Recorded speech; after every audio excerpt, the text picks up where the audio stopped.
Zhong Liwu tercengang.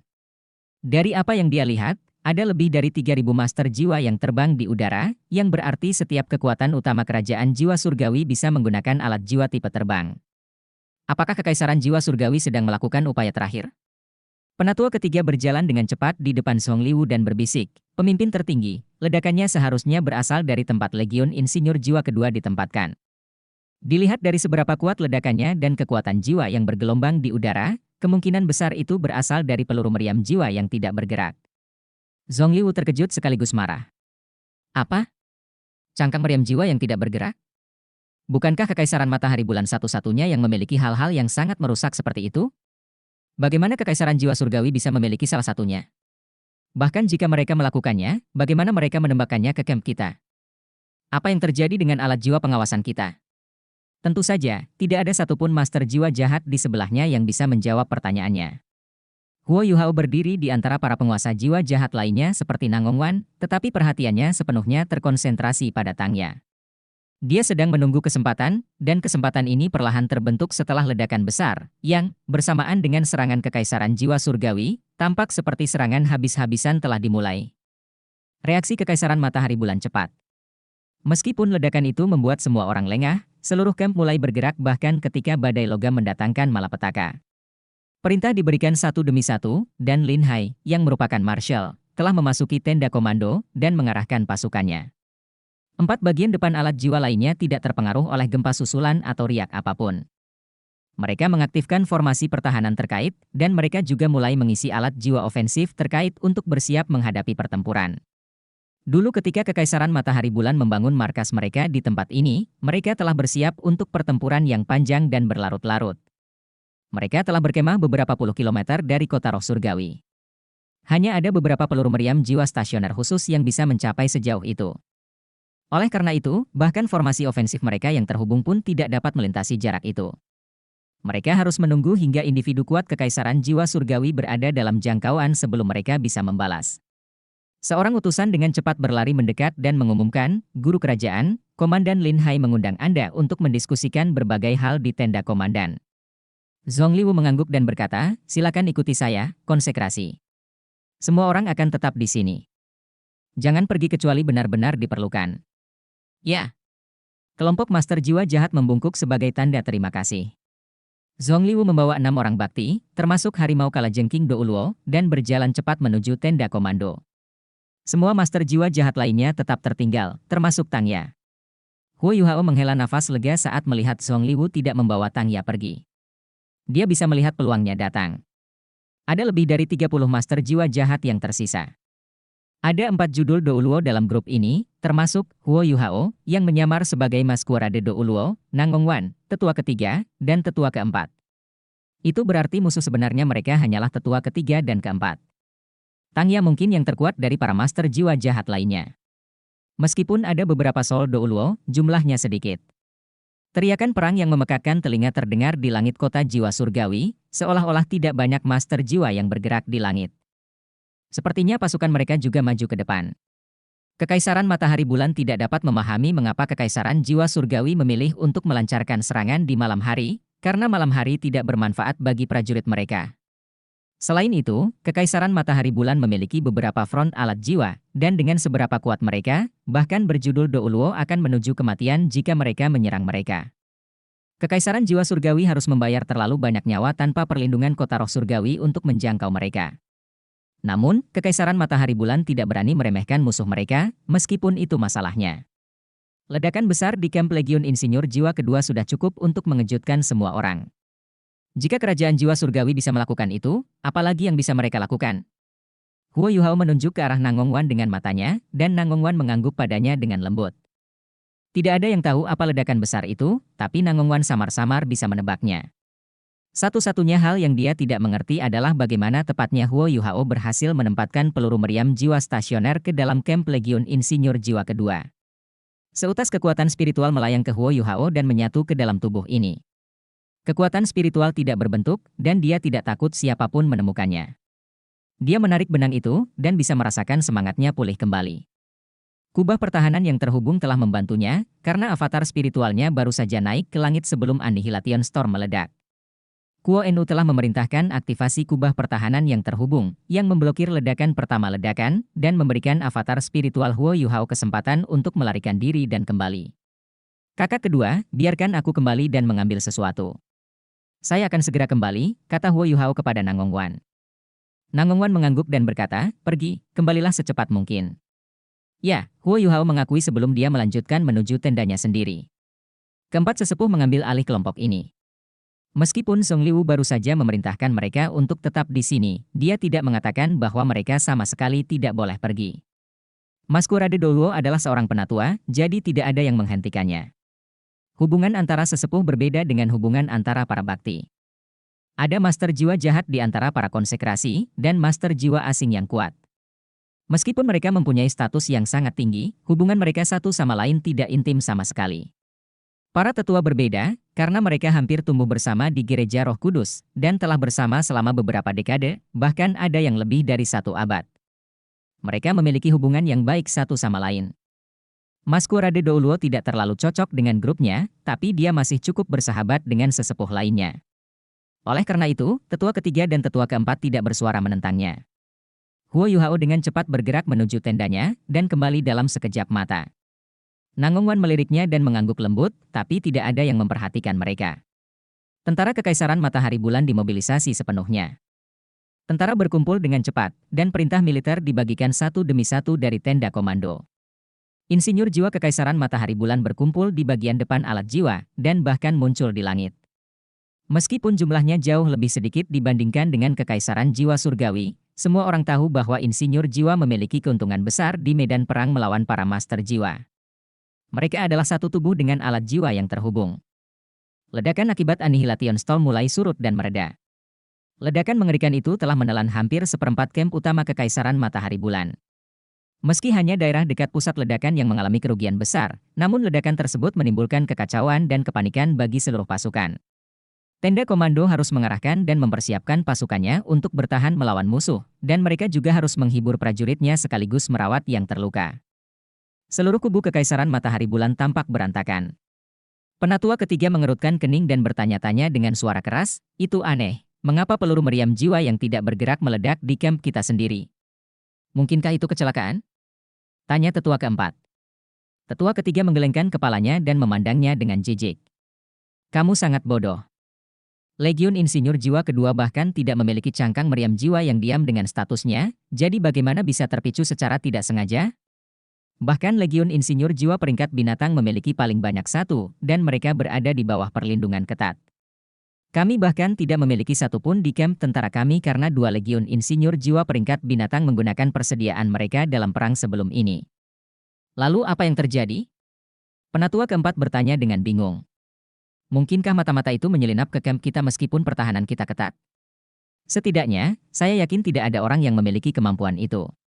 Nangongwan menyela dengan tepat dan berkata, dulu ketika si 7 tua dan saya berkeliling Kekaisaran Jiwa Surgawi, kami menemukan bahwa orang-orang Akademi Serek telah muncul. Mungkinkah ini mereka? Sepertinya kita menderita kerugian yang sangat besar kali ini, dan Legiun Insinyur Jiwa telah menghilang begitu saja. Kami bahkan belum membicarakan berapa banyak prajurit normal yang hilang. Penatua ketiga mengerutkan kening lebih erat dan berkata, ya. Tidak heran pemimpin tertinggi tidak mengizinkan kita keluar.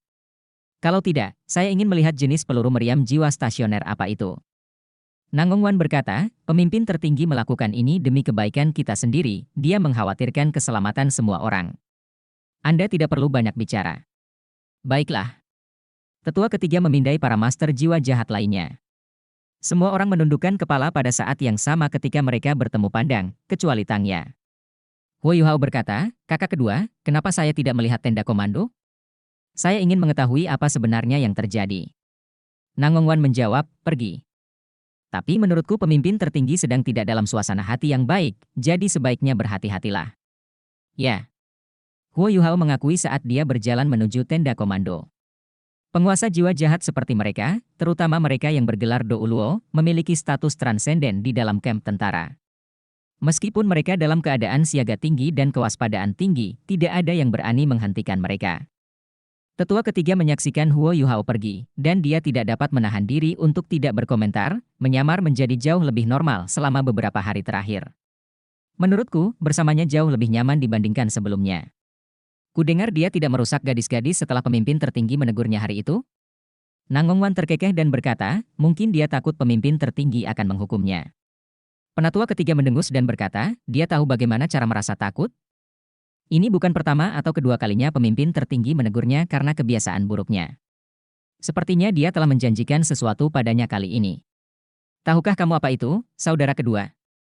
Nangongwan menggelengkan kepalanya dan berkata, itu, saya tidak tahu. Anda harus bertanya kepadanya atau pemimpin tertinggi jika Anda ingin mengetahuinya. Dia menjadi lebih normal adalah hal yang baik. Penatua keempat terkekeh dan berkata, ya, orang itu adalah yang paling tidak normal di antara kita, saudara. Dia selalu hidup di dunianya sendiri, jadi menjadi lebih normal adalah hal yang baik. Kami bisa melakukan apapun jika kami bersaudara bersatu. Saat dia sedang berbicara dengan geli, tetua ketiga tiba-tiba mengerutkan kening dan berkomentar, mengapa saya merasa sedikit kedinginan? Apakah cuacanya juga berubah? Nangongwan menatapnya dengan ragu dan berkata, apakah kamu semakin tua? Bagaimana perasaanmu kedinginan? Kenapa aku tidak merasa kedinginan? Ledakan. Tidak ada peringatan sama sekali saat tubuh Nangongwan tiba-tiba membeku dan dia terlempar ke depan seperti bola meriam. Dia menabrak 4 atau 5 master jiwa jahat yang relatif lebih lemah saat dia terbang dan mengirim mereka terbang menjauh, masing-masing dari mereka menangis kesakitan saat darah keluar dari mulut mereka. Tubuh mereka semua terpelintir akibat tabrakan, dan sepertinya mereka tidak bisa melewatinya. Kakak kedua. Baik tetua ketiga dan tetua keempat tercengang. Perubahan itu terjadi terlalu tiba-tiba.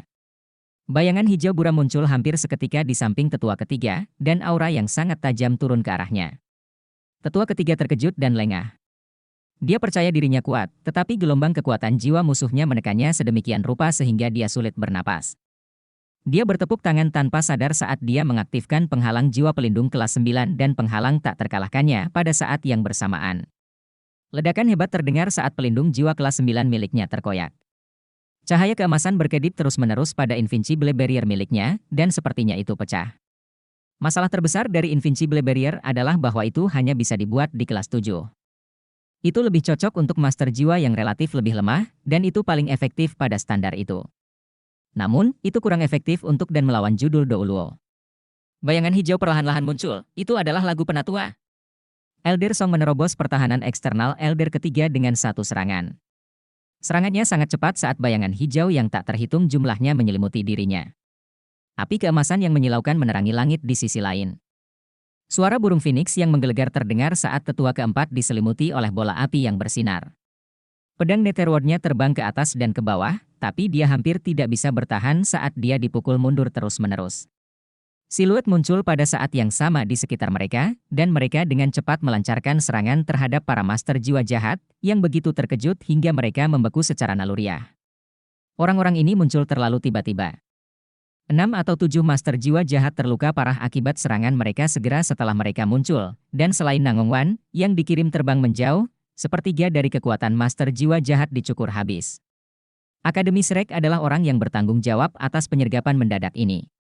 Menurut rencana Huo Yuhao, pertempuran ini harus dilakukan dan diakhiri secepat mungkin. Huo Yuhao sedang mengantar teman-temannya keluar ketika dia kembali ke tendanya sebelum ini. Pemimpin tertinggi Gereja Roh Kudus memimpin 6 orang yang ditahbiskan ke tenda komando, sehingga keseluruhan kekuatan para penguasa jiwa jahat ini jauh lebih lemah. Bagaimana Huo Yuhao bisa melepaskan kesempatan seperti itu? Serangan kerajaan jiwa surgawi hanyalah tipuan. Mereka tidak berniat bentrok langsung dengan benteng alat jiwa Kekaisaran Matahari Bulan, dan serangan mereka terjadi pada waktu yang telah mereka sepakati. Untuk memastikan semuanya akan sempurna, Huo Yuhao memberitahu Putri Weina bahwa ada 2 poin penting dalam operasi malam ini. Pertama, mereka harus menyepakati waktu, dan kedua, Kekaisaran Jiwa Surgawi harus menunggu sampai Kekaisaran Matahari Bulan berada dalam kekacauan dan kekacauan akibat ledakan. Kekaisaran Jiwa Surgawi baru melancarkan serangan tipuan mereka ketika kedua hal itu terjadi. Jika ledakan tidak terjadi, maka tipuan tersebut dibatalkan. Rencana itu lebih berhasil dari yang mereka duga. Kekaisaran Jiwa Surgawi sangat gembira ketika mereka melihat ledakan dahsyat terjadi di kamp Kekaisaran Matahari Bulan, dan beberapa perwira senior bahkan percaya bahwa Kekaisaran Jiwa Surgawi harus mengambil kesempatan ini untuk melancarkan serangan habis-habisan. Namun, gagasan ini ditolak oleh petinggi lainnya, dengan Weina sebagai pemimpinnya. Kekaisaran jiwa surgawi tidak akan melancarkan serangan seperti itu kecuali mereka memiliki keyakinan mutlak, karena mereka tidak mampu menanggung kerugian. Pasukan di luar kota roh surgawi adalah pasukan terakhir yang dapat dikumpulkan oleh kerajaan jiwa surgawi, dan jika mereka kehilangan kekuatan ini, maka kerajaan jiwa surgawi tidak akan dapat pulih. Huo Yuhao telah menggunakan imitasi untuk membawa semua orang keluar dari tendanya, dan dengan perlindungan dari imitasi dan kekuatan spiritualnya yang luar biasa, bahkan judul Douluo yang kuat seperti Penatua Ketiga dan Penatua Keempat tidak menyadari apa yang sedang terjadi. Tentu saja, agar hal itu terjadi, Nangong Wan harus melakukan apa yang perlu dia lakukan. Dia diam-diam telah melepaskan kekuatan jiwanya ketika mereka berbicara dan menciptakan penghalang di belakang mereka, dan berusaha semaksimal mungkin untuk menghalangi kesadaran mereka terhadap lingkungan sekitar, memungkinkan Akademi Shrek menyergap mereka seperti itu ketika mereka bergerak. Apa yang sedang dilakukan Huo Yuhao? Dia punya tugas penting. Banyak pejabat senior Kekaisaran Matahari Bulan dan beberapa orang terkuat di Gereja Roh Kudus berkumpul di tenda komando, tempat pertempuran mereka terjadi tidak jauh dari sana. Rencana mereka harus dibatalkan sebelum waktunya jika pemimpin tertinggi datang untuk menyelamatkan rekan-rekannya, jika dia menyadari ada sesuatu yang tidak beres. Terlebih lagi, nyawa mereka akan berada dalam bahaya. Oleh karena itu, Huo Yuhao pergi ke tenda komando untuk menempatkan penghalang spiritual di luarnya, dan memotong gelombang dan suara kekuatan jiwa dari dunia luar. Bahkan Penatua Song dan Yan Xiaoze akan kesulitan melakukan ini, karena mereka harus menyelesaikan tugas itu dengan kekuatan jiwa, dan undulasi kekuatan jiwa terlalu mudah ditemukan. Huo Yuhao dapat mengandalkan kekuatan spiritualnya yang hebat, dan dengan imitasi, domain interferensi spiritualnya, dan kendalinya yang sangat kuat atas kekuatan spiritualnya, menyelesaikan tugas ini jauh lebih mudah. Huo Yuhao sepertinya pergi dengan tenang dan santai, tapi dia sudah menggunakan kekuatan penuhnya. Dia telah meninggalkan avatar spiritual yang tersembunyi di medan perang, dan menggunakan imitasi melalui avatar spiritualnya untuk menyembunyikan semua orang dari Shrek. Di sisi lain, dia telah mencoba yang terbaik untuk membentuk penghalang spiritual terkuat yang bisa dia buat sehingga dia bisa sepenuhnya memisahkan tenda komandan dari dunia luar, supaya Zongliwu tidak mengetahui apa yang terjadi di sini. Huo Yuhao jelas bahwa dia tidak bisa melakukan ini lama-lama, karena jika dia ingin memotong gelombang suara dan kekuatan jiwa, dia harus memotong semuanya, dan di dalam tenda komando akan relatif tenang. Zongliwu mungkin tidak akan menyadari apa yang terjadi dalam waktu singkat, tapi sulit untuk mengatakan jika waktu yang lebih lama telah berlalu. Tetua ketiga dan tetua keempat ditekan dalam sekejap ketika Shrek melancarkan serangan habis-habisan. Bagaimanapun juga, mereka menghadapi dua transenden Douluo, dan itu terutama benar ketika Elder Song adalah seorang transenden Douluo peringkat 97. Tidak sulit membayangkan kekuatan bertarungnya dengan kecepatan luar biasa. Tetapi para master jiwa jahat memang memiliki keunggulan dibandingkan dengan para master jiwa lain dengan peringkat yang sama. Tetua ketiga dan tetua keempat belum sepenuhnya tertabrak meskipun mereka berada pada posisi yang sangat dirugikan. Sebuah penghalang yang menyerupai jaring petir muncul di sekitar tetua ketiga dan menghalangi serangan tanpa henti dari tetua Song. Itu adalah alat jiwa yang dia gunakan untuk melindungi dirinya sendiri. Gelar tetua ketiga adalah Dark Lightning Douluo, dan dia adalah seorang insinyur jiwa pada saat yang sama.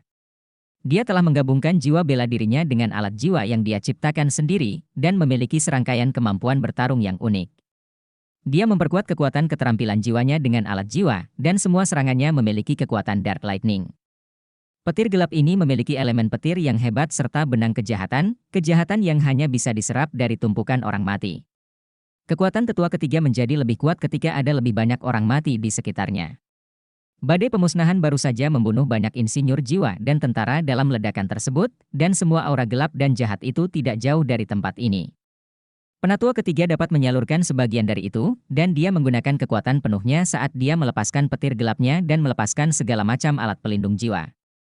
Hanya dengan begitu dia hampir tidak bisa melindungi hidupnya di bawah serangan gencar dan ganas dari Elder Song. Tapi tetua ketiga merasa sangat getir. Tidak butuh waktu lama sebelum Elder Song merusak salah satu dari 3 alat jiwa terkuatnya, sementara 2 alat lainnya juga memiliki masalah yang bervariasi di bawah serangan hebat Elder Song. Kerugian ini sendiri membuatnya sakit hati. Situasi tetua keempat bahkan lebih buruk daripada tetua ketiga. Gelar tetua keempat adalah Netherworld Douluo, dan jiwa bela dirinya adalah pedang Netherworld. Saat itu, dia bekerja sama dengan tetua ketiga dan memaksa Huo Yuhao membakar lautan spiritualnya untuk melarikan diri. Tapi dia sekarang menghadapi dekan Departemen Jiwa Bela Diri Akademi Shrek, murid tertua Kaisar Naga Douluo MUN, dan pewaris Paviliun Dewa Laut berikutnya. Yan Xiaoze berada satu peringkat di bawah Elder Song dalam hal budidaya, namun potensinya jauh lebih besar. Saat itu, MUN memiliki harapan bahwa ia bisa menjadi Ultimate Douluo, karena hanya Ultimate Douluo yang layak menjadi Master of the Sea Goddess Pavilion. Jiwa bela diri Yan Xiaoze, Radiant Phoenix, memberinya gelar Radiant Phoenix Douluo. Radiant Phoenix miliknya merupakan perpaduan antara cahaya dan api, sama seperti Radiant Holy Dragon milik BIBI yang merupakan perpaduan antara cahaya dan petir.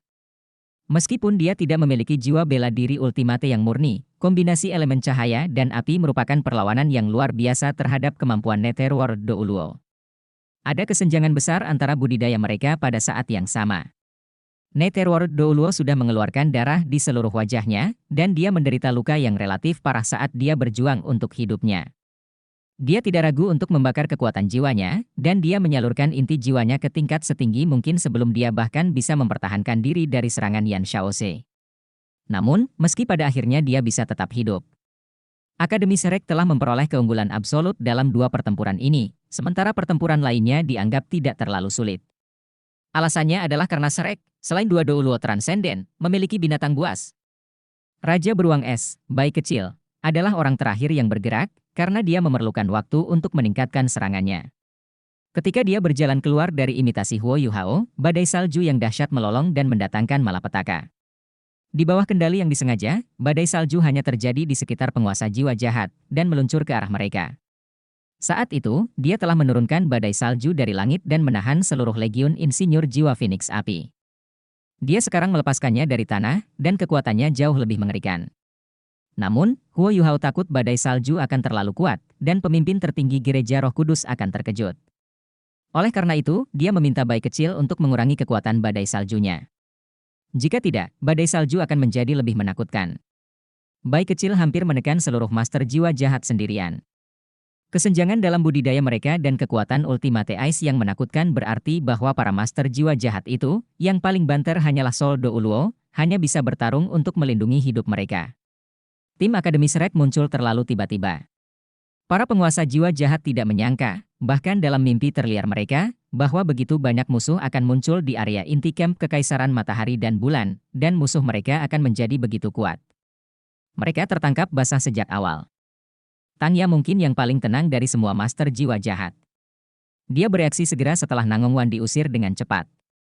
Cahaya biru tua berkedip-kedip di tubuhnya dan 8 cincin jiwa dengan cepat muncul di sekelilingnya. Dia sebenarnya memiliki 7 cincin hitam dan 1 cincin merah. Tidak ada yang tahu bagaimana Gereja Roh Kudus membantu cincin jiwanya berevolusi seperti itu. Tanaman merambat berwarna biru tua Blue Silver biru segera meledak di udara satu demi satu saat mereka melesat ke arah Elder Song dalam upaya untuk membantu Elder ketiga menghadapinya. Tapi seberapa kuatkah Elder Song? Green Shadow Godly Eagle miliknya bertipe angin, dan tanaman merambat Blue Silver gelap milik Tangya diiris-iris oleh bilah angin tak berbentuk sebelum mereka terlalu dekat dengannya. Tangya tidak mungkin menyakitinya bahkan jika Elder Song tidak mengincarnya. Saat Tangya hendak melepaskan keterampilan jiwanya yang paling kuat, dia tiba-tiba melihat seseorang muncul di depannya. Seluruh tubuh orang ini berkelap-kelip dengan sambaran petir, seorang pria yang penuh gairah dan emosi. Dia baru saja hendak melancarkan serangan dengan kekuatan penuh, tetapi karena suatu alasan, dia membeku ketika melihat pria ini, dan tidak melepaskan keterampilan jiwa berikutnya. Xiao. Ya, suara BI bergetar, terdengar seperti rengekan. Dia tidak bisa mengendalikan emosinya sama sekali saat melihat Tangya. Tangya masih tetap cantik seperti biasanya, tapi dia tidak memiliki keaktifan dan energi seperti sebelumnya, dan tampak seperti patung, seperti orang mati yang berjalan. Huo Yuhao sudah melihat seperti apa Tangya, tapi dia tidak berani memberitahu BI, karena dia takut BI akan sedih. BI sekarang bisa merasakan jantungnya berdebar kencang saat dia melihat seperti apa Tangya. Xiao ya, aku BI. Apakah kamu mengingatku? Air mata mengalir di pipi BI tak terkendali, dan meskipun dia melepaskan jiwa bela dirinya, dia tidak memiliki keinginan untuk bertarung sama sekali. Seluruh tubuhnya bergetar di hadapannya. Air mata tidak mudah keluar dari pria sejati. Sejak Xiao Ya menghilang, BI mengalami penyiksaan yang menyiksa di hatinya. Dia percaya bahwa itu adalah kesalahannya karena tidak merawat Xiao Ya sehingga dia berakhir di tangan Gereja Roh Kudus. Terakhir kali mereka bertemu adalah di panggung kompetisi. Ketika Tangya menggunakan Blue Silver Tyrant Spear dan menusuknya, dia benar-benar ingin melepaskannya dan membebaskan dirinya. Dia sangat bersedia, bahkan jika dia harus mati dalam pelukan Tangya. Ini adalah kedua kalinya mereka bertemu setelah itu, sekarang di antara prajurit yang tak ada habisnya, dan di kegelapan malam. Bei menatap Tangya, yang seperti zombie, dan dia tidak bisa mengendalikan emosinya sama sekali. Tangya menatap Bei, yang air matanya menutupi seluruh wajahnya. Dia tampak sedikit membeku juga, tapi tangannya masih perlahan terangkat ke arah Bei. Matanya tiba-tiba menjadi dingin pada saat berikutnya, dan bayangan biru tua yang tak terhitung jumlahnya menerjang Bei. Bei hanya berdiri di sana, tidak bergerak. Dia masih tidak percaya Tangya akan menyakitinya, bahkan di saat seperti ini. "Apa yang kamu lakukan, Bei?" Su Sanshi berteriak kaget, dan cahaya keemasan muncul di depannya pada saat berikutnya. Sebuah perisai besar melindungi Bei di belakangnya, menghalangi semua bayangan biru yang mengarah ke arahnya.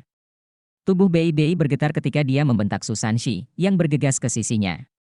"Jangan ikut campur, Sanshi. Aku tidak percaya Xiao Ya akan menyakitiku." Su Sanshi membalas dengan marah, "Apakah kamu gila? Tidak bisakah kamu melihat bahwa dia telah dicuci otak, dan pikirannya dikendalikan? Kita harus pergi secepat mungkin. Adik kecil tidak bisa melakukan hal itu terlalu lama. Permainan romantis apa yang sedang kamu mainkan sekarang? Jika Anda ingin memindahkan Xiao Ya dan membiarkannya pulih, Anda harus menunggu sampai semua orang kembali dengan selamat. Kenapa kamu begitu kacau? Apakah kamu mencoba membunuh semua orang?" Su Sanshi tidak berhenti saat dia berteriak marah pada Bei. Perisai Xuanwu miliknya menjadi dinding perisai saat ia memblokir semua serangan area dari rumput perak biru tua milik Tangya. Meskipun Tangya sudah menjadi Sol Douluo bercincin 8, kekuatan Su Sanshi telah meningkat secara eksponensial sejak dia menyatu dengan rohnya. Kura-kura emasnya melayang di sampingnya, dan ia melepaskan lingkaran cahaya keemasan satu demi satu yang meningkatkan perisai Xuanwu miliknya. Bei tertegun sejenak setelah Su Sanshi memarahinya. Namun, kejernihan akhirnya kembali terlihat di matanya saat dia berkata, "Maaf, saya salah." Dia dengan cepat keluar dari balik perisai Su Sanshi saat dia berbicara, dan dia menerkam tepat di Tangya di tengah-tengah kilatan cahaya keemasan, melepaskan naga suci radian miliknya. Bei menggunakan Thunderous Dragon Claw, skill jiwa pertamanya, dan menebas Tangya saat dia menggunakan Vigorous Thunderbolt, skill jiwa keduanya, pada saat yang bersamaan. Ribuan sambaran petir menembus langit saat mereka membelah rumput blue silver gelap di udara. Seekor kuda jantan putih anggun berkelap-kelip dengan cahaya keemasan muncul di hadapan Bei, dan sisik naga segera menutupi tubuh Bei. Itu adalah roh Bei, kuda naga langitnya. Saat itu, naga kejam petir biru milik Bei telah resmi berevolusi menjadi naga suci bercahaya setelah ia menyatu dengan kuda naga langit. Aura Bei sekarang membengkak saat rohnya muncul. Meskipun dia tidak menggunakan tubuh sejati jiwa bela dirinya, kekuatan bertarungnya mendekati standar itu dengan dukungan kuda naga langit. Mata Tangya sedingin es dari awal hingga akhir. Dia mengangkat tangannya dan meraih dengan tangan kirinya di udara saat Blue Silver Tyrant Spear-nya perlahan-lahan terbentuk. Dia mendorong dengan tangan kanannya ke arah Bei, dan jaring hitam kebiruan yang sangat besar terbuka. Itu memblokir cakar naga gunturnya sebelum mencapai dia. Jaring itu menjadi semakin besar saat ia terbang, dan ia bisa bertahan melawan pancaran petir Bei. Bei menghentakkan kaki kanannya dengan keras ke tanah saat kilat di tubuhnya berkembang. Itu adalah keterampilan jiwa ketiganya, Thunderous Fury. Lingkaran cahaya keemasan dilepaskan di bawah kakinya pada saat berikutnya. Dia menggunakan Realm Quake Kaisar Naga, dan auranya meningkat dengan sangat cepat ke tingkat yang sangat menakutkan. Inilah alasan mengapa Bei tidak menggunakan tubuh asli jiwa bela dirinya. Kekuatan bertarungnya akan lebih kuat jika dia berada dalam tubuh jiwa bela diri yang sebenarnya, tetapi gempa alam Kaisar Naga miliknya hanya dapat digunakan dengan kekuatan penuh dengan pecahnya iblis Kaisar Naga. Tubuh sejati jiwa bela dirinya tidak memiliki kendali yang begitu halus, dan pada dasarnya, dia masih takut akan menyakiti Tangya. Sepasang cakar naga yang sangat besar terangkat saat mereka menebas jaring yang sangat besar itu. Jaring besar itu jatuh dan menutup saat menjebaknya di dalam. Bei memperbaiki pandangannya saat dia berteriak, dan merobek sisi tubuhnya dengan kejam. Dia menyadari ketika dia merobek jaring itu sangat kental dan keras pada saat yang sama, dan dia tidak dapat merobek jaring ini bahkan dengan kekuatannya. Selain itu, ada banyak paku hitam kebiruan di jaring ini, yang melepaskan energi kegelapan yang sangat murni yang mencoba masuk ke dalam tubuhnya. BI akan terluka saat dia menebas paku-paku itu jika bukan karena sisik naga suci radiant yang melindunginya. Tapi BI adalah Soul Sage yang kuat. Dengan dukungan kuda naga langitnya, dia menggunakan pecahnya iblis kaisar naga saat cahaya keemasan menyilaukan melesat ke udara. Energi cahaya yang kuat digantikan oleh kekuatan murni saat jaring besar itu terbelah menjadi dua. Saat dia membuang kedua bagian itu, mereka dilemparkan ke arah dua guru jiwa jahat di kejauhan. Namun, BI jelas bisa merasakan kulit kepalanya mati rasa saat ini. Tombak tiran perak biru milik Tangya telah terbentuk, dan ujung tombaknya diarahkan tepat ke arahnya. Dia dalam posisi seperti hendak melemparkannya. Saat ini, Tangya adalah satu-satunya orang yang bisa dilihat BI. Dia masih ingat dengan jelas, saat di panggung kompetisi, Tangya telah menggunakan Blue Silver Tiran Spear untuk menusuknya. Dia tidak menghindar terakhir kali, dan dia menggunakan darahnya yang penuh gairah dan hangat untuk menghadapi serangan Tangya. Dia ingin Tangya merasakan cinta yang dia miliki dalam darahnya. Saat itu, BI merasa Tangya sepertinya memulihkan sebagian ingatannya dari panggilan berulang kali. Mereka hampir berada dalam situasi yang sama saat ini. Banyak emosi muncul di benak BI saat dia menghadapi Blue Silver Tiran Spear miliknya sekali lagi. Tangya mencengkeram Blue Silver Tiran Spear miliknya sambil menatap pria yang baru saja merobek spiderweb binding miliknya. Dia tampak tertegun sejenak, dan matanya yang sedingin es mengalir dengan sedikit keraguan. Su Sanshi tiba di samping BI dengan satu langkah. Dia tidak takut pada Blue Silver Tiran Spear miliknya, dan perisai Xuanwu miliknya sudah siap. Sanshi! BI tiba-tiba menggeram. Apa? Su Sanshi berbalik ke arahnya. BI menatapnya dalam-dalam dan berkata, serahkan ini padaku. Percayalah kepadaku. Su Sanshi gemetar saat dia berkata dengan sungguh-sungguh, BI merendahkan suaranya. Percayalah kepadaku. Su Sanshi menarik napas dalam-dalam.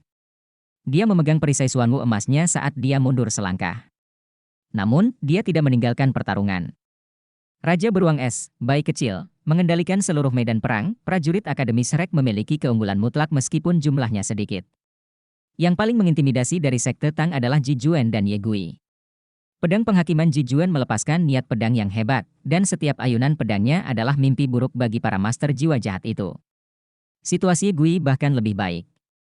Jiwa bela dirinya adalah malaikat suci, sedangkan tipenya tidak ringan. Sebaliknya, jiwa bela dirinya adalah jiwa bela diri tipe suci. Auranya akan diperkuat setiap kali dia membunuh master jiwa jahat, dan di sini, dia segera melampaui kekuatan Soul Sage normal. Jiwa bela diri Gui adalah salah satu yang terkuat di seluruh sekte Tang. Dalam hal jiwa bela diri saja, jiwa bela dirinya mungkin melampaui salah satu jiwa Huo Yu Hao. Unsur kekudusan yang terkandung dalam malaikat suci sangatlah langka, dan dilahirkan untuk melawan kejahatan. Malaikat suci akan diperkuat setiap kali ia membunuh sesuatu yang jahat. Ye Gui baru saja membantai kaisar jiwa yang jahat, menghilangkan jiwa bela dirinya menjadi debu dan ketiadaan. Apa yang dia peroleh dari pembunuhan ini setara dengan berkultivasi sendiri selama 3 bulan.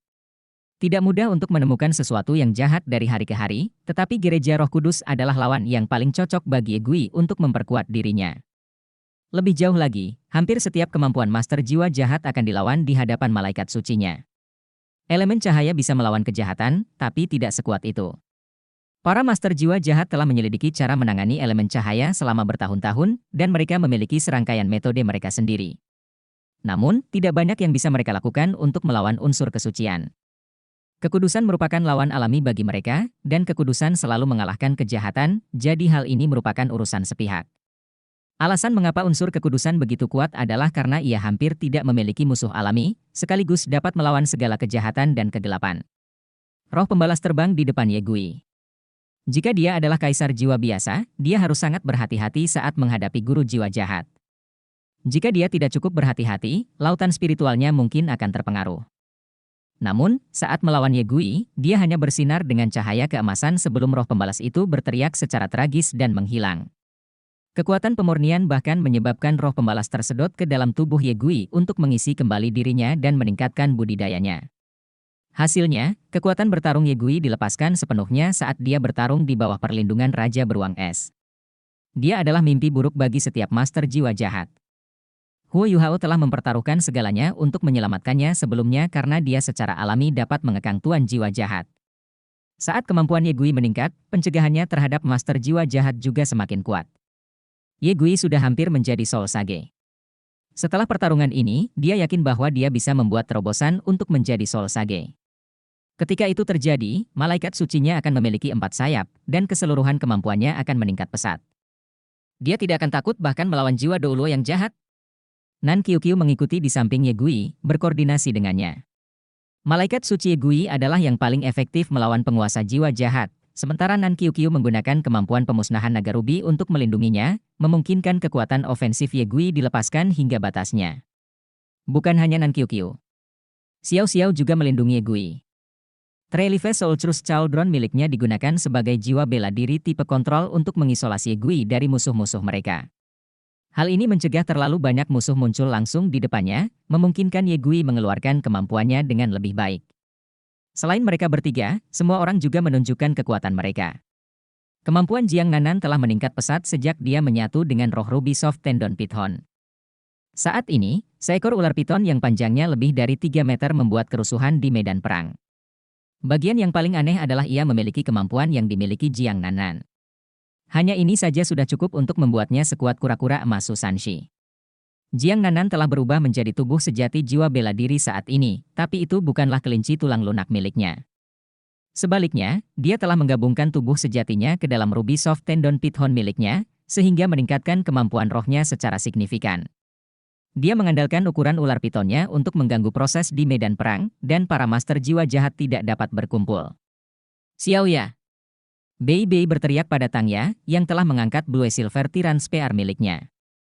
Tubuh Tangya bergetar. Dia sudah sedikit ragu. Ketika dia mendengar panggilan Bei Bei, tindakannya semakin melambat. Bei Bei melepaskan gempa alam kaisar naga miliknya dan perlahan berjalan menuju Tangya. Dengan setiap langkah yang diambilnya, tubuhnya sedikit meredup.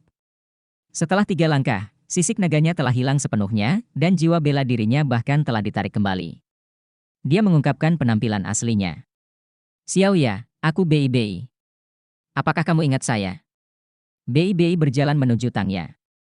Susanshi memegang perisai suanwu emasnya dengan erat, dan tiba-tiba menyapukan tangannya ke seluruh tubuhnya. Perisainya terbang dan menyerang beberapa kaisar jiwa jahat yang sedang menyerang. Dia mengkhawatirkan Bei Bei. Namun, dia tidak bisa menghentikannya saat ini. Sejak saat itu, dia sudah melihat tatapan penuh tekad di mata Bei Bei. Meskipun dia sangat dekat dengan Bei Bei, ini adalah pertama kalinya dia melihat tatapan seperti itu di matanya. Dia tahu bahwa Bei Bei sudah mengambil keputusan. Apapun yang terjadi, dia harus mencobanya. Sebagai saudara, dia tidak bisa menghentikannya. Jika dia berada dalam situasi seperti itu dengan Jiang Nanan, dia juga akan melakukan hal yang sama. Bei Bei, ayolah! Susanshi berteriak tanpa suara, dan memusatkan pandangannya pada Tangya. Begitu terjadi kesalahan, dia akan segera menyelamatkan Bei Bei. Tangya sedikit bingung saat dia berdiri di sana. Masih ada sekelompok besar rumput Blue Silver berwarna gelap yang menari-nari di sekitar kakinya. Namun, mereka tidak menyerang. Blue Silver Tiran Spear yang tajam bersinar dengan cahaya biru tua. Aura dominannya membuatnya serasa menembus langit. Namun, dia tidak menyodorkannya ke arah Bei Bei. Bei Bei masih berjalan ke arahnya. Tatapannya menjadi lebih lembut, dan bahkan tidak ada sedikit pun gelombang kekuatan jiwa yang datang darinya. Xiaoya, aku tidak akan melakukan apapun padamu. Bagaimana mungkin aku bisa menyakitimu? Kamu adalah Xiaoyaku, dan kamu akan selalu begitu. Jika kamu ingin menyerang, bunuh aku. Aku bersedia meskipun darahku menodai tubuhmu. Jangan datang! Tangya tiba-tiba berteriak. Ini juga pertama kalinya dia berbicara di medan perang ini. Suaranya tidak lagi sedingin dan acuh tak acuh seperti sebelumnya. Sebaliknya, dia terdengar sedikit takut dan panik. Setelah mendengarnya berbicara, Susanshi menghela nafas lega. Emosi Tangya bangkit setelah melihat Bei Bei. Ini berarti dia masih ada dalam ingatannya. Bei Bei tidak mendengarkan Tangya, dan terus berjalan ke depan. Awalnya dia tidak terlalu jauh dari Tangya, dan sekarang, dia hampir berada di depannya. Jangan datang! Suara Tangya berubah sedikit lebih tajam. Matanya yang sedingin es dipenuhi dengan keraguan-raguan. Xiaoya, Xiaoya, aku Bei Bei. Bei Bei terus berjalan ke depan. Dia memanggil nama Tangya seolah-olah dia sedang memanggil istrinya sendiri. Akhirnya, dia berada di depannya. Dia tidak menggerakkan tombaknya. Bahkan genggamannya bergetar. Bei Bei sekarang berada tepat di depan tombak, tapi dia tidak berhenti. Dia berjalan langsung ke tombak, dan ujung tombak menembus bahunya. Ada bekas warna merah di ujung tombak, yang menyebar di sepanjang pola gelap di atasnya. Saat budidaya Tangya meningkat, tombak itu mampu menyerap darah. Saat menyerap darah, ia juga menyatukan unsur racun gelap di dalamnya ke dalam darah musuh. Bei menjadi pucat, tapi tatapannya masih selembut biasanya. Xiao ya, aku Bei. Melihat ujung tombaknya telah menembus bahu Bei, Tangya tertegun dan hanya menatapnya dengan bingung. Sepertinya dia sedang melihat sesuatu yang sulit dipercaya. Bei bergerak maju 1 inci lagi. Segera, tombak itu menusuk lebih dalam ke dirinya. Dari awal hingga akhir, Bei tidak memperlihatkan ekspresi kesakitan di wajahnya. Yang ada hanya pandangan lembut. Xiao ya, aku Bei terus memanggil dengan lembut. Ah! Tangya mulai berteriak dengan panik, dan dengan marah melepaskan tombak di tangannya. Tanpa kekuatan jiwanya, tombaknya segera menghilang, dan berubah menjadi seberkas cahaya biru tua yang menghilang ke udara. Rumput blue silver di sekitar Tangya juga langsung menghilang. Wajahnya sangat pucat, dan tubuhnya mulai bergetar hebat. Tangannya ada di kepalanya. Kepala saya sakit. Sakit sekali, sangat menyakitkan.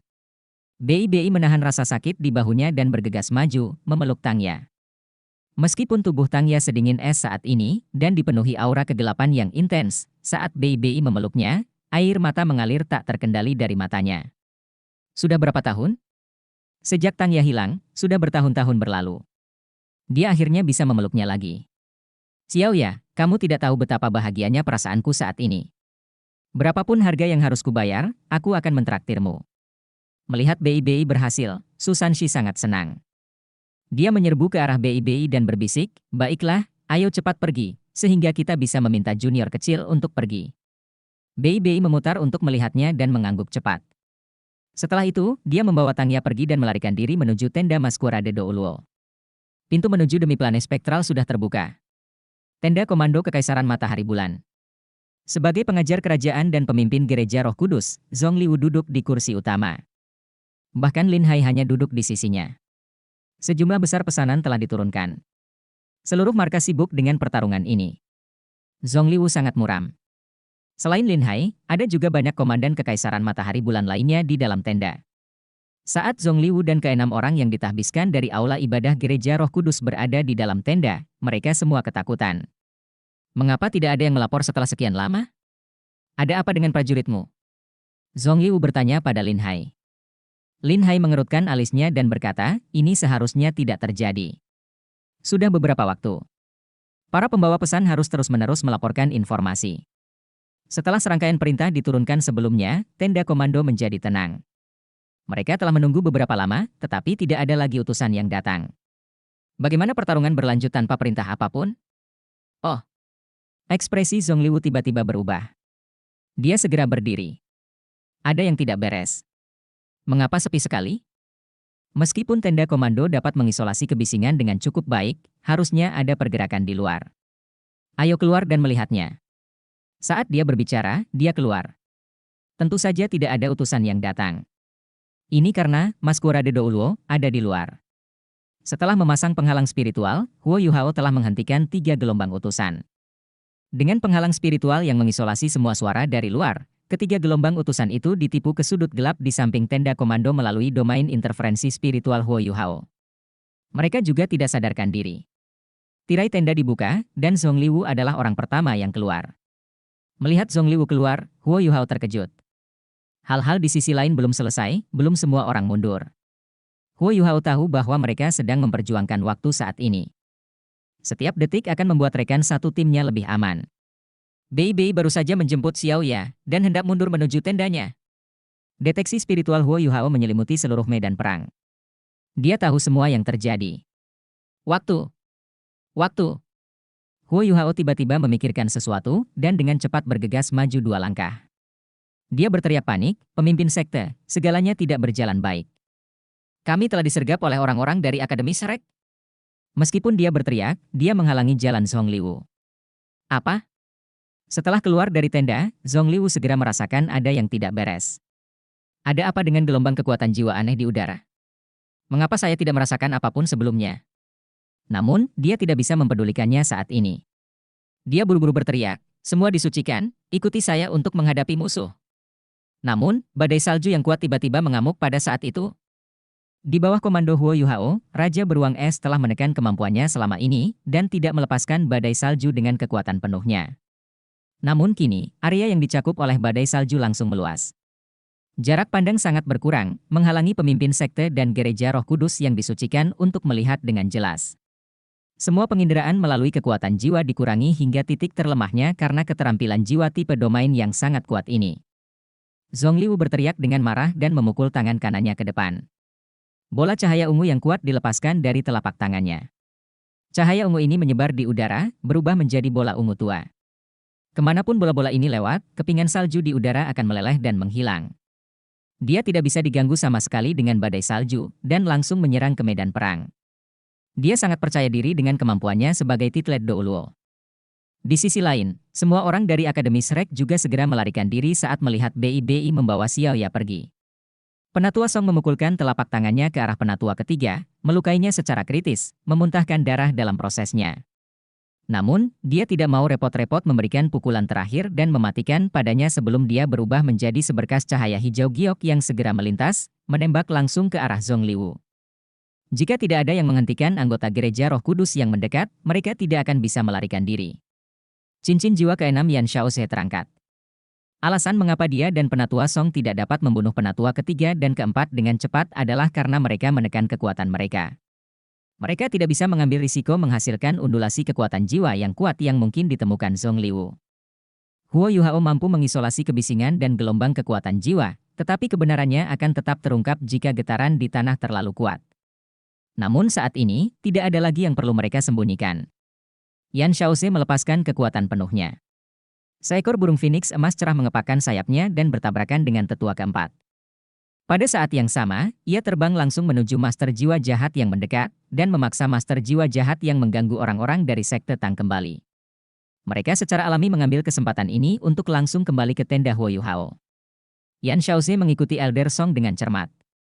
Setelah dia menyatu ke belakang burung phoenix emas, dia melepaskan tubuh sejati jiwa bela diri miliknya. Cincin jiwa kesembilannya juga bersinar. Jeritan burung phoenix yang nyaring dan memekakkan telinga terdengar. Tubuh sejati Phoenix Yan Xiaoze bertambah besar ukurannya, sayapnya memanjang lebih dari 100 meter. Api Phoenix yang kuat membubung sebelum melesat ke tanah. Setiap api ini berbentuk seperti burung Phoenix. Aura cahaya yang kuat bahkan menyebabkan badai salju Little Bai menghilang untuk sementara. Langit yang awalnya gelap menjadi cerah saat ini. Api keemasan terang menyala, dan radian Phoenix di langit bersinar dengan cahaya yang anggun. Ini adalah keterampilan jiwa ke-9 Yan Xiaoze, keturunan Phoenix. Itu adalah keterampilan jiwa terkuatnya. Saat ini, dia tampaknya telah sepenuhnya berubah menjadi dewa binatang Phoenix sejati. Elemen cahaya yang kuat menekan Zhongliu dan 6 orang yang ditahbiskan, menghentikan mereka sedikit, cukup lama hingga api menelan mereka. Zhongliu dan yang lainnya menyerang dengan cemas ketika mereka menyadari situasi mendesak di medan perang, sedangkan Yan Xiaoze diperingatkan oleh Huo Yuhao. Dia sudah bersiap, dan tidak ragu untuk melepaskan keterampilan jiwa terkuatnya. Elder Song juga bersinar dengan lampu hijau. Dia telah berubah menjadi Grand Shadow Godly Eagle sebelum Yan Xiaoze berubah. Ketika keturunan Phoenix dilepaskan, elang Godly langsung melayang di udara. Saat itu, bahkan Huo Yuhao hanya melihat lampu hijau berkedip, diikuti dengan munculnya lampu hijau giok. Saat ini, Grand Shadow Godly Eagle tidak lagi seperti jiwa bela diri. Itu lebih seperti karya artistik yang diukir dari batu giok. Kecepatan elang mencapai titik ekstrimnya saat dia mencapai Zhongliu. Zhongliu tidak punya waktu untuk melepaskan tubuh sejati jiwa bela diri miliknya. Karena dia tidak punya pilihan, dia hanya bisa bertahan dengan sekuat tenaga. Dalam keadaan seperti itu, kemampuan Elder Song dilepaskan secara maksimal. Seiring dengan fakta bahwa para master jiwa jahat harus menahan api dari tubuh sejati Phoenix, ketujuh dari mereka terlempar saat mereka diserang oleh Elder Song. Itu adalah keterampilan jiwa ke-9 Elder Song, Emerald Refinement. Tingkat kultivasi Zhongliu hampir sama dengan milik tetua Song, namun ia adalah seorang guru jiwa jahat. Jika mereka berduel, penatua Song hanya bisa menggunakan kecepatannya untuk melawannya. Dia mungkin bukan tandingannya. Namun, mengingat situasi saat ini, Zhongliu masih terlempar, meski dia tidak terluka. Huo Yuhao menjerit tragis di dalam api sebelum dia menghilang. Bagaimanapun, apinya berasal dari Douluo Transcendent. Kekuatannya yang mengerikan bisa membunuh seorang judul biasa. Semua orang dari Sekte Tang mengambil kesempatan ini untuk bergegas ke tenda Huo Yuhao.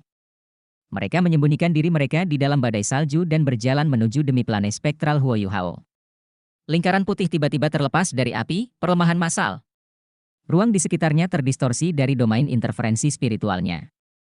Zhong Liwu ingin terbang kembali, tetapi dia tiba-tiba merasakan gelombang kekuatan spiritual yang kuat menyerangnya. Dia mengerang di udara dan tubuhnya bersinar dengan cahaya ungu. Namun, tubuhnya hanya bergetar, dan dia berhenti. Yu Hao, pergi! Perintah Yan Xiaoze. Huo Yuhao tahu bahwa dia tidak berdaya dalam pertarungan tingkat ini. Dia telah memukul Zhong Liwu dengan kejutan spiritual terkuatnya, namun hanya merasakan serangan balik spiritual. Dia tidak berani berhenti dan segera melarikan diri. Pada saat yang sama, dia berkata kepada Nang Hongwan yang berpura-pura mati, pembatasan di lautan spiritualmu akan hilang setelah 3 hari. Anda tidak perlu melakukan apapun. Nang Hongwan berpura-pura mati setelah dia terlempar. Lebih nyatanya lagi, ia bahkan sengaja melukai dirinya sendiri hingga mematahkan beberapa tulangnya. Setelah mendengar kata-kata Huo Yuhao, dia tidak bisa berbuat apa-apa selain percaya. Jika dia mencoba menyelidiki lebih jauh, dia mungkin akan mengekspos dirinya sendiri. Huo Yuhao memanggil Raja Beruang Es dan segera mundur ke tendanya. Seberkas cahaya hijau giok bersinar di belakang mereka. Mereka hanya merasa menjadi lebih ringan sebelum bergegas masuk ke dalam tenda. Cepat, pergi! Suara Penatua Song terdengar di telinga mereka. Huo Yuhao berkata, tidak, Penatua Song. Pergilah bersama Little Bai dulu. Saya akan menunggu Dekan Yan. Aku harus menutup pintu ini sendiri. Jika saya pergi, itu bisa terungkap. Penatua Song berkata, jangan khawatir. Anda tidak perlu peduli padanya. Xiaoze punya cara untuk melarikan diri. Ayo berangkat dulu, cepat. Apa? Huo Yuhao ragu, tapi dia tidak bisa mencurigai kata-kata Penatua Song. Dia tidak berani mengulur waktu lebih jauh dan segera memasuki pintu bersama bayi kecil. Penatua Song mengikuti mereka. Setelah memasuki demi plane, Penatua Song segera berkata kepada Huo Yuhao. Tutup pintunya. Din Yan, Huo Yuhao terkejut saat dia melihat ke arah Elder Song. Apakah kita tidak menunggu Dekan Yan? Penatua Song tersenyum dan menjawab, jangan khawatir, Xiaoze benar-benar punya cara untuk melarikan diri. Apa menurutmu mudah sekali menjadi dekan Departemen Jiwa Bela Diri? Dia berbagi guru yang sama denganmu. Jika dia tidak cukup mampu, bagaimana dia bisa menjadi pewaris pavilion penguasa Dewa Laut? Huo Yuhao segera menutup pintu. Saat pintunya tertutup, seluruh demi plane dipisahkan dari benua Douluo. Pada saat ini, para penguasa jiwa jahat tidak dapat menemukan mereka tidak peduli seberapa kuat mereka. Tentu saja, jika Huo Yuhao dan yang lainnya ingin kembali, mereka masih harus kembali ke markas. Namun, saat itu hanya dia yang akan melakukannya. Akan lebih mudah baginya untuk melarikan diri dalam situasi seperti itu. Dia tidak perlu terburu-buru sekarang. Lebih baik semuanya diselesaikan terlebih dahulu. Dalam rencana yang telah ditetapkan Huo Yuhao, Yan Xiaoze dengan sukarela meliput retret apapun. Huo Yuhao secara alami tahu betapa kuatnya dia. Pengaturan seperti itu tentu saja tepat. Namun, segalanya tidak berjalan semulus yang direncanakan. Setelah ledakan, pemimpin sekte Gereja Roh Kudus tidak mengirim siapapun untuk memeriksa keadaan. Ini merupakan kejutan bagi Huo Yuhao. Dia telah meremehkan betapa egoisnya penguasa jiwa jahat. Tenda komando terlalu dekat dengan medan perang. Pemimpin sekte masih berhasil menemukan suatu masalah. Akan terlalu berbahaya baginya untuk menutupi kemunduran apapun. Bahkan jika dia menginginkannya, dia tidak memiliki kemampuan untuk melakukannya. Dia bahkan takut Nang Hongwan akan mengungkap penyamarannya sebagai Masquerade de Douluo. Namun, akan baik-baik saja jika semua orang bisa mundur dengan selamat. Namun, siapa yang tahu bahwa Yan Xiaoze tidak akan memilih untuk pergi? Rencananya hampir sempurna. Satu-satunya kelemahan adalah Yan Xiaoze tidak pergi bersama mereka. Saat ini, Huo Yuhao menduga bahwa Dekan Yan pasti memiliki semacam kartu truf ketika dia melihat senyuman di wajah Penatua Song. Badai salju menghilang, tetapi api Phoenix masih berkobar. Seluruh langit diterangi oleh cahaya keemasan. Insinyur jiwa terbang ke Kaisaran Matahari Bulan dengan cepat berkumpul ke arah ini. Disinilah tenda komando berada, di inti seluruh pangkalan. Jika ada yang tidak beres di sini, akan timbul masalah besar. Keturunan Phoenix milik Yan Xiaoze sangat menekan Zhong Liwu dan 6 orang yang ditahbiskan, dan mereka tidak dapat melepaskan diri dari apinya. Api Phoenix ini tidak hanya mengandung aura kehidupan yang murni, tetapi juga menyala seperti api-api tertinggi. Terjebak dalam api Phoenix ini seperti diseret ke dalam rawa. Meskipun para master jiwa jahat sangat kuat, dan bahkan ada beberapa Douluo transenden di antara mereka, mereka hanya bisa bertahan secara pasif saat mereka ditekan oleh api. Yan Xiaoze mengendalikan apinya dengan sempurna, dan tidak peduli seberapa cepat dia terkuras. Master jiwa jahat manapun yang mencoba menyerang akan segera terkena api yang dia kendalikan. Yan Xiaoze, kamu mendekati kematian. Zongliwu mendengus dingin. Dia tidak cemas lagi. Tubuhnya bersinar dengan cahaya ungu, dan dia membiarkan api menyerangnya.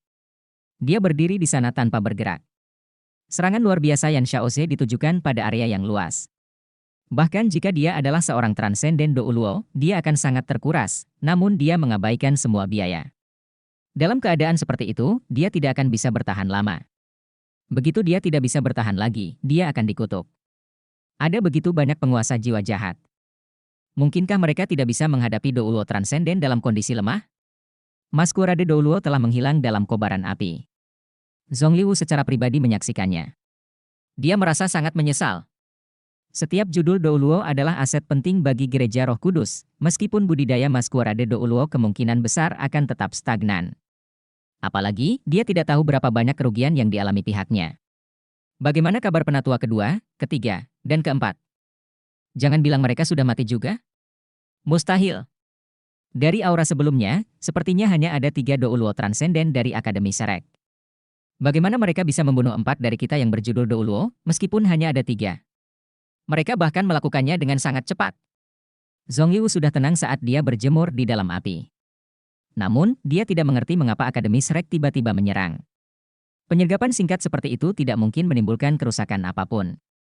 Bagaimana mereka bisa masuk? Mereka baru saja menyerang kita, dan sekarang mereka pergi. Mereka bahkan mendapatkan Radiant Phoenix Douluo Yan Xiaoze untuk menutupi kemunduran mereka. Ini sulit dipercaya. Jika mereka menukar Maskurade Douluo dengan Radiant Phoenix Douluo, itu pasti tidak sepadan. Radiant Phoenix Douluo adalah pewaris Pavilion Master Dewa Laut. Jika bukan karena penatua MU meninggal terlalu dini, penatua Xuan tidak akan menjadi guru sama sekali. Yan Xiaoze akan menjadi penguasa Pavilion Dewa Laut berikutnya. Setelah merenung sejenak, Zongliwu akhirnya mendapat petunjuk.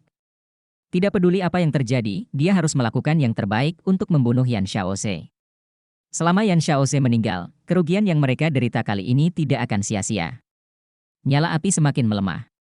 Seperti yang telah dinilai oleh Zongliwu, bahkan seorang Douluo transenden tidak dapat bertahan lama dalam mempertahankan serangan sekuat itu. Yan Xiaoze. Suara dingin dan seram terdengar di langit. Bahkan apinya sedikit menyusut saat dipadamkan.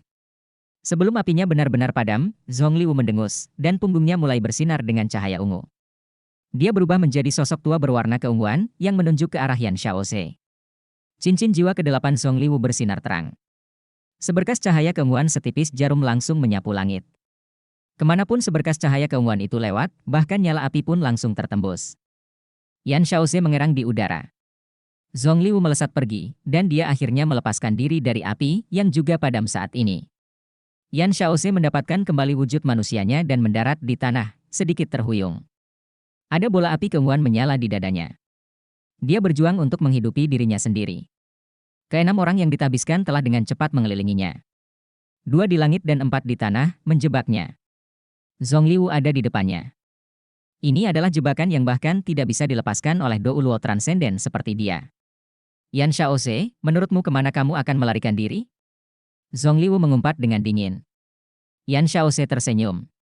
Kenapa aku harus lari? Karena saya memilih untuk tinggal, saya tidak punya niat untuk pergi. Kamu terlalu banyak berpikir. Oh. Zongliwu tercengang.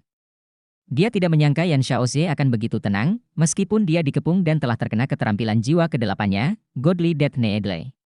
Godly Death Needle tampak setipis sehelai rambut, tapi sangat kuat hingga bisa menembus gunung.